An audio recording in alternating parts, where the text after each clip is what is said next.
আজকে 14 দফা দাবি নিয়ে ত্রিপুরা সরকারি কর্মচারী সংগঠন ফেডারেশন যেভাবে রাস্তায় নেমে এসেছে, এর আগেও অনুরূপ কর্মসূচির মাধ্যমে বিভিন্ন দাবি দাবা নিয়ে তারা কথা বলেছেন, সরকারের দৃষ্টিগোচর করার চেষ্টা করেছেন।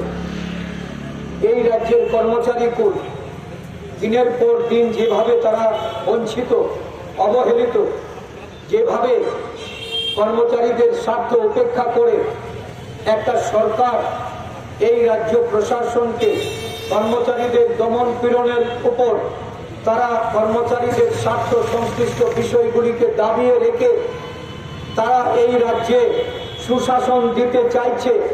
সুশাসনের নামে যেভাবে কর্মচারী কুলের উপর দুঃশাসন নামিয়ে নিয়ে এসছে, এই রাজ্যের কর্মচারী ফেডারেশন করার অপরাধে এক প্রান্ত থেকে এক প্রান্ত যেভাবে অন্যায্যভাবে তাদেরকে বদলি করে দিয়ে তাদেরকে নানাভাবে নির্যাতিত করার চেষ্টা হচ্ছে, তার বিরুদ্ধে প্রতিবাদে গর্জে ওঠার জন্য ফেডারেশন যে ভূমিকা গ্রহণ করেছে, এই ভূমিকাকে শুধু আমি সাধুবাদ জানাবো না, এই ভূমিকায় এই রাজ্যের কর্মচারী কোন তারা একটা দিশা দেখছে।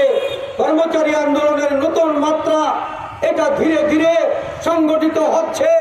আমি রাজ্যের সরকারি প্রশাসনকে এই মঞ্চ থেকে চ্যালেঞ্জ জানাতে চাই যে আপনাদের কোনো ভয়ের, আপনাদের কোনো দমন পীড়নকে কর্মচারী ফেডারেশন চুপ করে থাকবে না, মেনে নেবে না।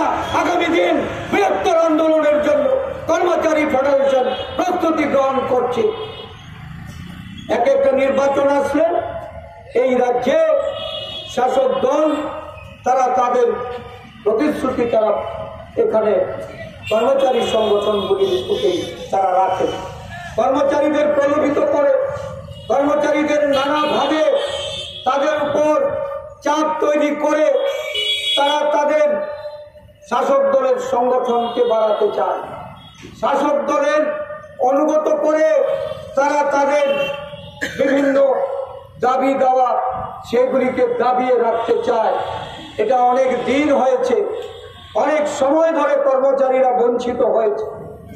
এই রাজ্যে একটার পর একটা কর্মচারীদের সংগঠনের উপর যেভাবে তারা নির্যাতন চালিয়েছে, এই নির্যাতনের বিরুদ্ধে আজকের এই গণ অবস্থান প্রমাণ করছে যে আগামী দিন এই রাজ্যে কর্মচারীরা বৃহত্তর যে পদক্ষেপ নিচ্ছে, এই পদক্ষেপের প্রতি বিভিন্ন কর্মচারী সংগঠন যারা আজকে বর্তমানে শাসক দলের লেজুরে পরিণত হয়ে আছে, সেই সংগঠনগুলির অস্তিত্ব ধরে রাখা কষ্টকর।